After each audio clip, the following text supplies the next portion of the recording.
O mercado de games segue em expansão rápida. Só no Brasil, a previsão é de quase 4 bilhões de dólares em movimentação em 2025. E um dos títulos mais aguardados dos últimos anos é o GTA 6, um lançamento que pode redefinir padrões da indústria. A gente vai ouvir agora o CEO da Take-Two, empresa responsável pelo jogo, que falou com a CNBC sobre expectativas, tecnologia e os impactos econômicos por trás do novo GTA. A Rockstar divulgou um trimestre melhor para Red Dead Redemption e Grand Theft Auto Online. A 2K teve lançamentos fantásticos com Civ 7. A NBA cresceu em relação ao ano anterior e vendeu quase 10 milhões de unidades. E a Zynga tem vários sucessos. A Rockstar Games está tentando criar a melhor coisa que alguém já viu em entretenimento. Não apenas em entretenimento interativo. É uma tarefa difícil. Consumidores têm grandes esperanças para o título. Acabamos de lançar o segundo trailer com 475 milhões de visualizações. Todos nós analisamos o cronograma de lançamentos uns dos outros e nos certificamos de não acumular lançamentos. Portanto, isso não é exclusivo de Grand Theft Auto. Mas o atraso em si é realmente um reflexo do desejo de aperfeiçoar e criar a melhor experiência possível para os consumidores. Somos conhecidos por não termos uma espécie de devoção ao lançamento, mas sim por buscarmos qualidade e sucesso ao longo de muitos anos. Eu não era o consumidor-chefe na indústria do cinema, da televisão ou da música, mesmo assim. Mesmo que eu saiba ler um roteiro e, sem dúvida, adore música e tenha sido músico. Essa não é a minha função. Meu papel é atrair, reter e motivar os melhores talentos do mercado. E depois, sair do caminho. Entretenimento interativo é a parte do negócio que mais cresce. O motivo pelo qual adquirimos a Zynga há quase 3 anos foi o fato de a tecnologia móvel ser uma parte muito importante do negócio atualmente. Eu olhei para 10 anos à frente e disse: não consigo me imaginar daqui a 10 anos exposto apenas a um console e a um PC. Acho que temos que estar expostos a dispositivos móveis. É aí que está uma grande parte do mercado. Basicamente, nossos consumidores mais velhos e nossas consumidoras estão ativamente no negócio móvel. E o CEO da Take-Two, controladora da Rockstar Games, desenvolvedora da série GTA, também negou que haja possibilidade de o GTA 6, um dos lançamentos mais aguardados pelos jogadores do mundo, seja adiado novamente. A data prevista é 26 de maio de 2026. Até agora, os custos para o desenvolvimento do game passaram de 1 bilhão de dólares. O Felipe Machado, nosso analista, está aqui para falar mais sobre isso. Felipe, boa noite. Boa noite, Turci. Boa noite a todos. Bom, já é o jogo mais caro da história. Mais de 1 bilhão de dólares para desenvolver, já é de longe o jogo mais caro da história. Agora, eles esperam recuperar isso muito rapidamente, né? Porque esse jogo ele vai sair, normalmente esses jogos custam cerca de 70 dólares. Esse já vai custar 100 dólares, ou seja, já é uma mudança de patamar aí. Mas não é só isso, não. A expectativa é que ele lucre mais de 3 bilhões de dólares.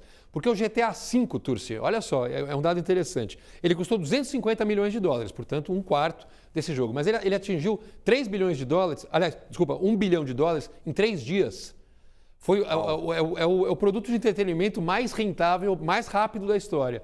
Então a expectativa para esse GTA 6 é enorme. Agora, dá uma olhada nisso. Isso parece um videogame ou parece um filme? Pois é, tem que olhar com atenção para ver que não é filme, né? Incrível, a qualidade, assim, os gráficos, né? Os gráficos que eles conseguiram. Eu vou falar um pouquinho assim, Turci, esse jogo vai ser para PlayStation 5 e Xbox 5, Xbox XS. E agora eu vou falar um pouquinho da história.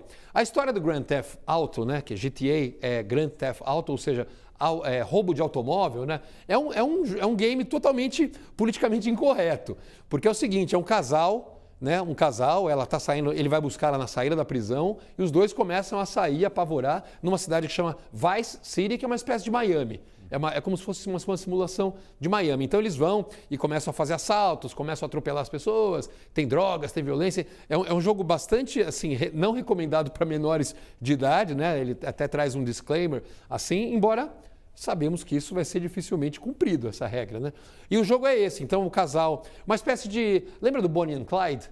Sim. Depois, mais recentemente, o Mickey Mallory, aquele Assassinos por Natureza, filme do Oliver Stone, onde você tem ali um casal de criminosos, enfim, e eles saem cometendo crimes e daí você pode jogar esses...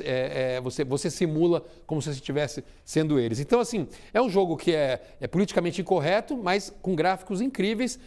Parece que a gente está vendo um filme, né? E daí você justamente manipula ali os jogadores e tal, e as personagens como se estivesse num filme, Turci. Felipe, o mercado de games movimentou mais de 2 bilhões de dólares no Brasil no ano passado e a previsão é que se aproxime dos 4 bilhões em 2025. E esse é um assunto para o Eric Lima. Vamos trazer o Eric agora para a nossa conversa aqui, Felipe. O Eric, que é jornalista especializado na cobertura de games, está dividindo aqui agora a tela com as imagens do GTA 6, vai conversar mais com a gente aqui. Eric, boa noite para você, obrigado pela disponibilidade em participar dessa conversa.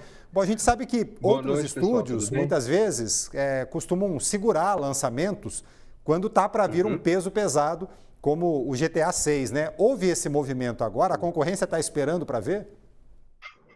Com toda certeza, meu querido, com toda certeza. Boa noite aí, desculpa, né, a falta de educação. Com toda certeza, inclusive um dos grandes gênios da indústria, chamado Hideo Kojima, né, que tem um lançamento previsto agora que chama Death Stranding 2, ele anunciou publicamente em seu podcast que adiou, né, assim, segurou a data do seu jogo até que a questão GTA seja resolvida.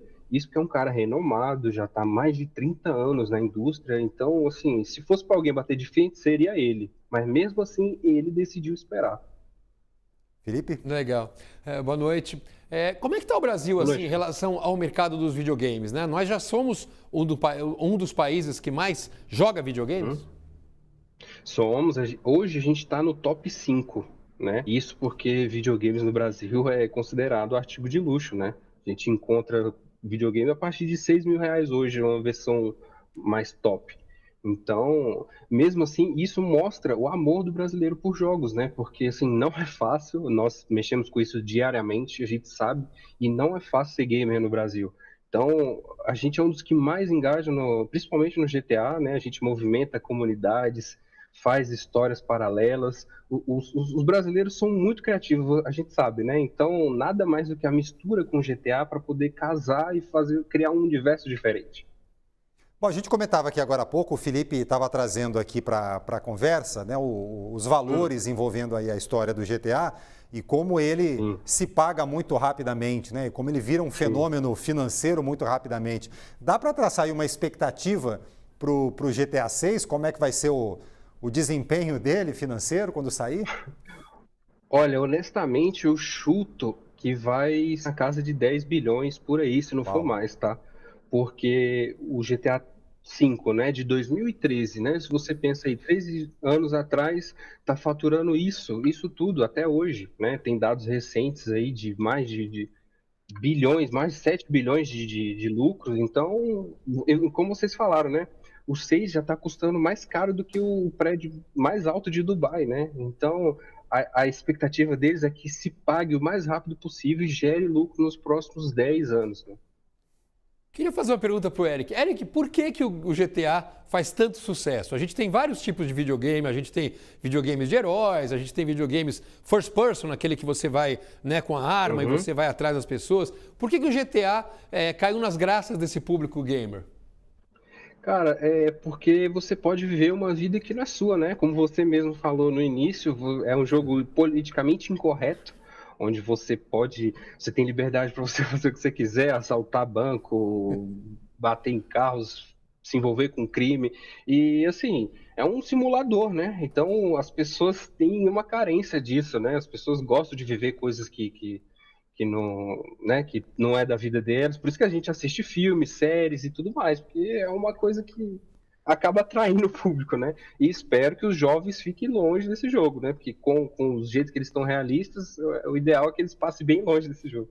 Sem dúvida, esse controle de idade é fundamental e, claro, como você falou, que a coisa fique toda ali no ambiente da ficção, né? Que a gente consiga expurgar todos os instintos ali jogando videogame e não levar isso para a vida real. Agora, em termos de, vamos pensar assim agora, o jogo em si, aquilo que ele traz de novidade, de tecnológico, de recurso, a gente tem já alguma antecipação disso? Ele inova em alguma coisa em relação àquilo que a gente já conhecia da história do GTA? Então, como ele foi adiado, né? Vocês mesmos falaram, para o ano que vem, daqui a um ano, praticamente. A gente ainda não tem informações exatas do gameplay, de como vai ser as coisas, ainda não foi revelado nada. né? Geralmente a Rockstar lança um trailer, depois outro trailer e depois um trailer de jogabilidade, que é onde eles apresentam como vai ser o caminhar, o assalto, o jeito de atirar, e aí sim a gente vai saber de fato. Por enquanto ainda são só rumores, ninguém sabe de nada, né? Tem até uma brincadeira no início do segundo trailer que o rapaz aí tá arrumando o telhado, que eles falam assim, tô arrumando alguns leaks, né? Que é algumas goteiras, que seria em tese os vazamentos da jogabilidade que a Rockstar enfrentou ano passado. Então, a gente ainda não... Tá todo mundo no escuro, né? O que a gente tem é só esse trailer aí e especulações. Vamos lá. Eric, uma coisa que eu notei é que é o seguinte, muitas vezes o GTA, você tem ali um personagem homem que vai fazendo as coisas, vai atropelando, né? Até um pouquinho sexista ali as primeiras versões. Nesse caso agora é um casal. Isso me chamou bastante atenção e eu queria perguntar também como é que estão as mulheres nessa relação com o videogame. Porque parece que no Brasil o número de mulheres gamers parece que passou de homens ou está quase lá. Como é que é isso? Olha, já passou. Inclusive, nós temos diversos times femininos de campeonatos, né, que disputam campeonatos internacionais valendo dinheiro, que são jogos como Counter-Strike, Valorant, até League of Legends, e são times e organizações 100% femininas, com todas as meninas, e disputam até contra homens em algumas ocasiões. E sobre a Lucia, né, que agora é a personagem jogável, a primeira mulher personagem jogável no GTA, isso mostra um pouco do amadurecimento da Rockstar, né? Porque por mais que a gente sabe que faz 1000 regalias, a Lúcia vai trazer a mulherada pro jogo, né? Porque você pode se customizar, trocar de roupa. Então, eu acho que é um atrativo interessante. E aí, eu creio que vai trazer muitas mulheres para jogar, com certeza. Eric Lima, jornalista especializado na cobertura de games, falando para a gente aqui sobre o lançamento do GTA 6 para o ano que vem. Eric, obrigado pela sua participação aí. Obrigado. Bons jogos e bom fim de semana. Valeu, obrigado. Até mais. Valeu, até. Obrigado, Felipe, pela participação. Valeu.